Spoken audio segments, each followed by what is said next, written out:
نحمده ونصلي على رسوله الكريم اما بعد فاعوذ بالله من الشيطان الرجيم بسم الله الرحمن الرحيم وقضى ربك الا تعبدوا الا اياه وبالوالدين احسانا صدق اللہ العظیم۔ قرآن کریم کی 15ویں پارے کی سورہ اسراء اور بنی اسرائیل کی ایک آیت کا حصہ آپ کے سامنے تلاوت کیا۔ اس میں بنیادی طور پر 2 باتوں کا حکم دیا جا رہا ہے اور یوں تو قرآن کریم بہت سے احکامات کا مجموعہ ہے، لیکن 2 حکم اس آیت میں اللہ ایسے بیان فرما رہا ہے کہ جس میں انداز بھی الگ ہے، الفاظ بھی الگ ہے۔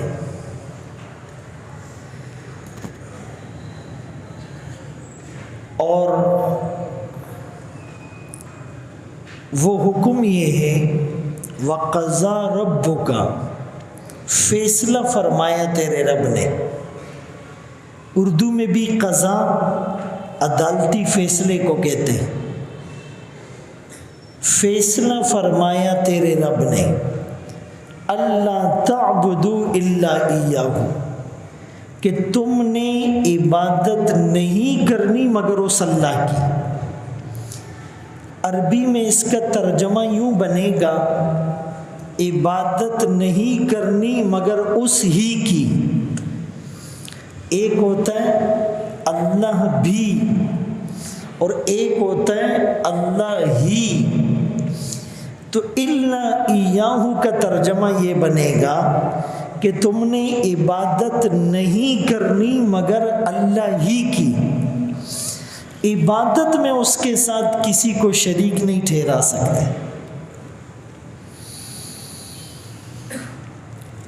اور تمام انبیاء نے سب سے پہلی جو آواز لگائی، سب سے پہلا جو نعرہ لگایا، سب سے پہلے جو صدا بلند کی وہ ان اعبدوا اللہ ما لکم من الہ غیر، اللہ کی عبادت کرو، اس کے سوا تمہارا کوئی معبود نہیں۔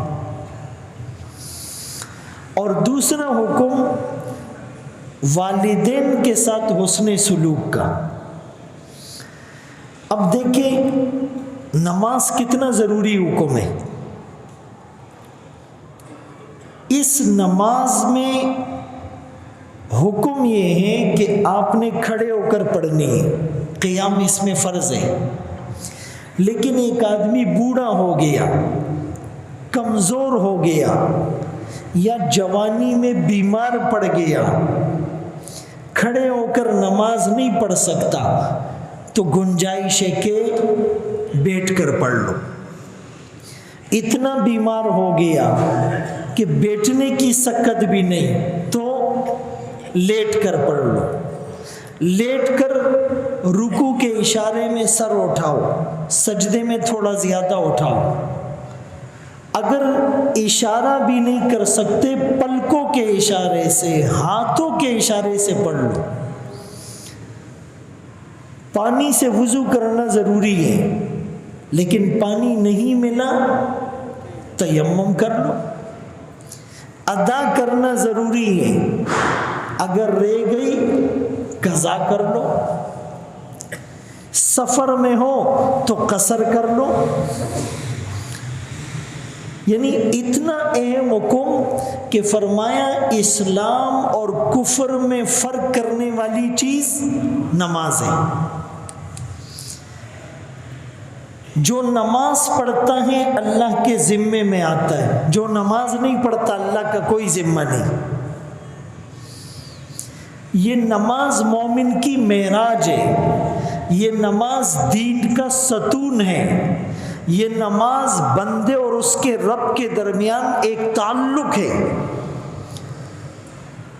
حضرت عمر رضی اللہ تعالیٰ عنہ نے اپنے گورنروں کو یہ پیغام لکھوا بھیجا، ان اہم امورکم عندی الصلاۃ، تمہارے سارے کاموں میں، معاملات میں سب سے اہم ترین چیز وہ نماز ہے۔ جس نے نماز کو ضائع کیا وہ بقیہ ساری چیزوں کو ضائع کر دے گا۔ تو نماز اتنی اہم چیز، لیکن اس میں بھی زیادہ سختی نہیں ہے، گنجائش ہے یا نہیں؟ اسی طرح روزہ جہنم سے بچاؤ کے لیے ڈھال ہے۔ روزہ دار کے منہ سے جو اسمیل آتی ہے اللہ کو مشک اور عنبر سے زیادہ پسندیدہ ہے۔ روزہ رکھنے والا باب الریان دروازے سے جنت میں داخل ہوگا۔ بقیہ اعمال کا حساب اللہ فرشتوں سے دلوائیں گے، روزے کا حساب اللہ بدلہ خود دیں گے۔ اتنی اہم چیز، لیکن اس میں بھی گنجائش ہے۔ بھائی تم بیمار ہو، روزہ رکھنا مشکل ہے، چھوڑ دو، بعد میں قضا کر لینا۔ سفر پہ جا رہے ہو، رکھنا مشکل ہے، چھوڑ دو، بعد میں رکھ لینا۔ ایسا ہے یا نہیں؟ اس میں بھی ریلیف ہے۔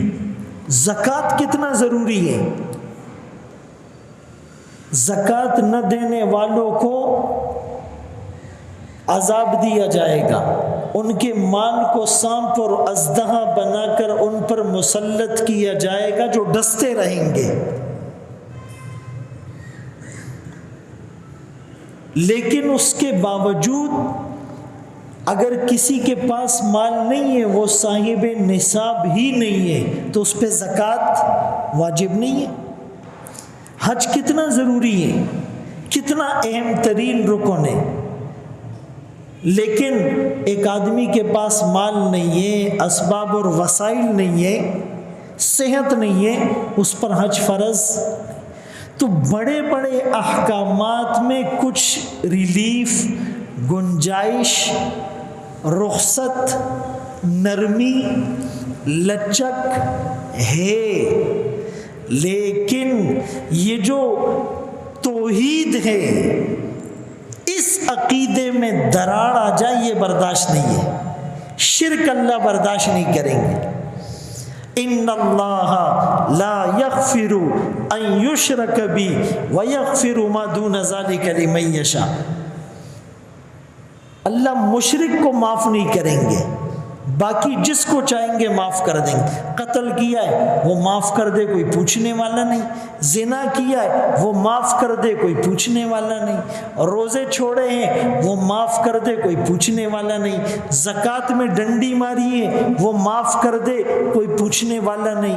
رشوت لی وہ معاف کر دے، کوئی پوچھنے والا نہیں۔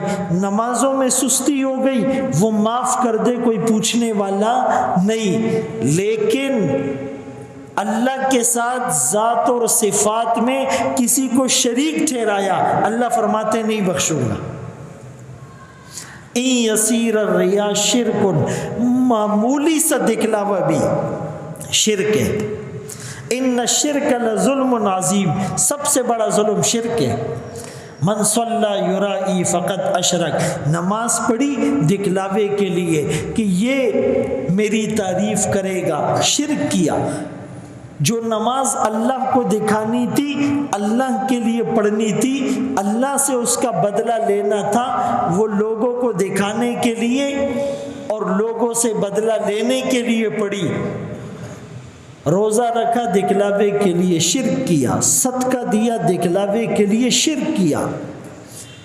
تو اس توحید میں کوئی کمپرومائز نہیں ہے۔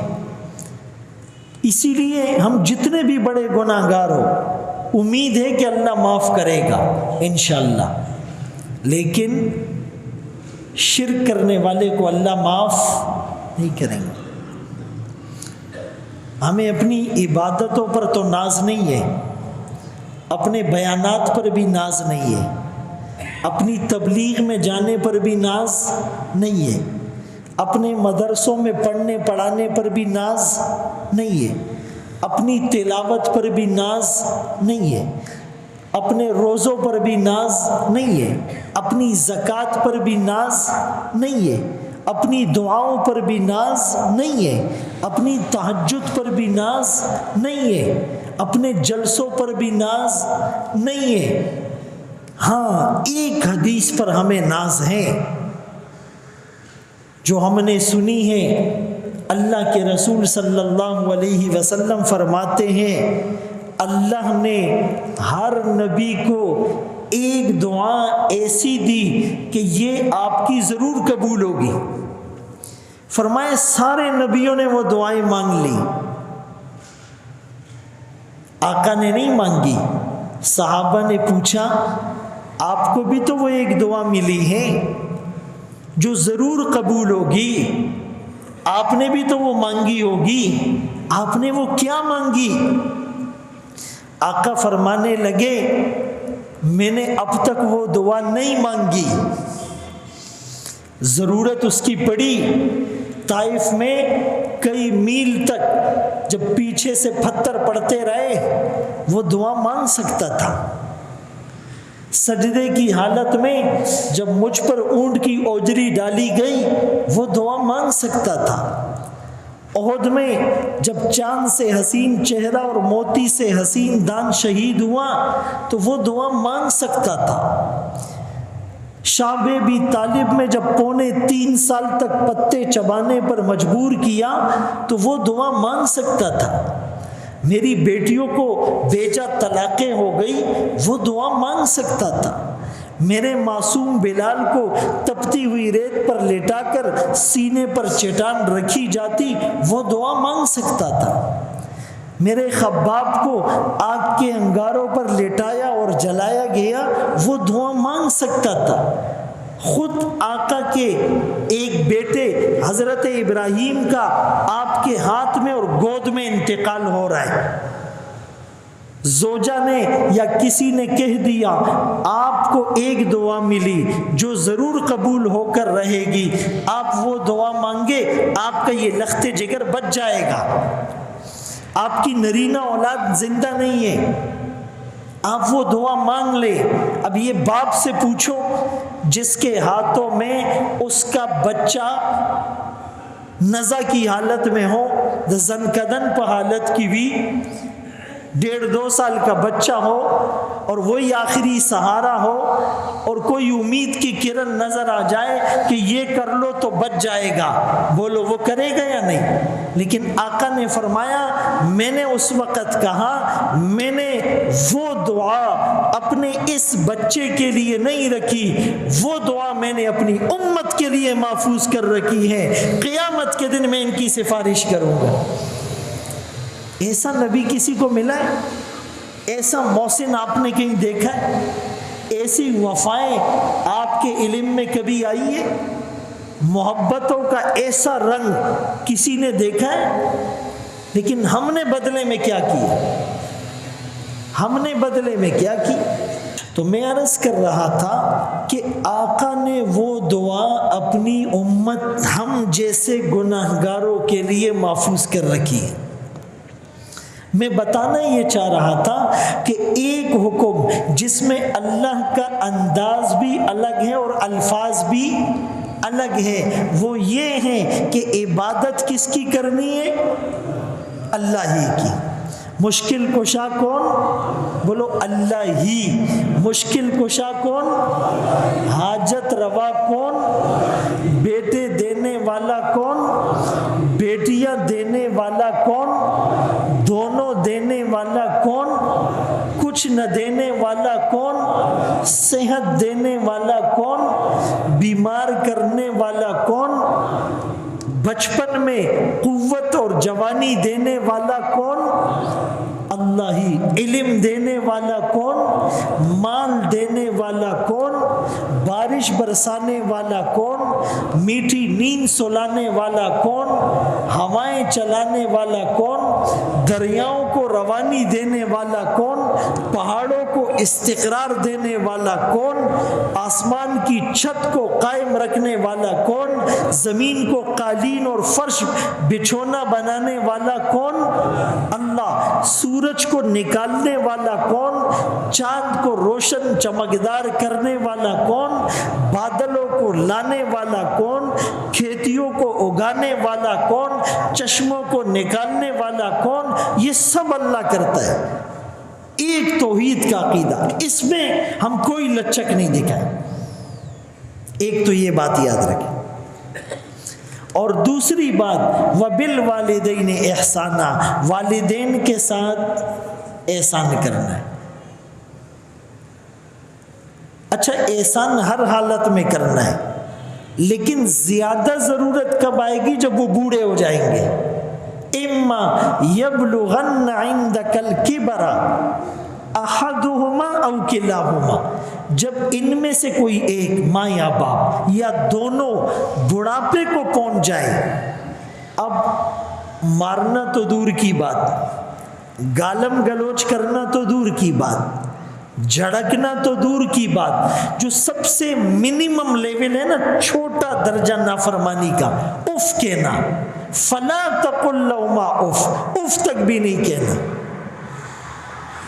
اف تک بھی۔ بھائی جب بچہ چھوٹا ہوتا ہے، 1.5 سال کا، 2 سال کا، تو کبھی کبھی وہ ایک چیز پوچھتا ہے، باپ بتاتا ہے، وہ پھر پوچھتا ہے، ہاں، پھر بتاتا ہے، پھر پوچھتا ہے، پھر بتاتا ہے۔ اور کبھی کبھی ایسا ہوتا ہے کہ وہ بچہ باپ کو تھپڑ بھی مار دیتا ہے، بچہ 2 سال کا ہے، 3 سال کا ہے، ایسا ہوتا ہے یا نہیں؟ مجھے یہ دلا دو، نہیں دلا رہے ہو، باپ کو مارتا ہے، باپ برداشت کرتا ہے۔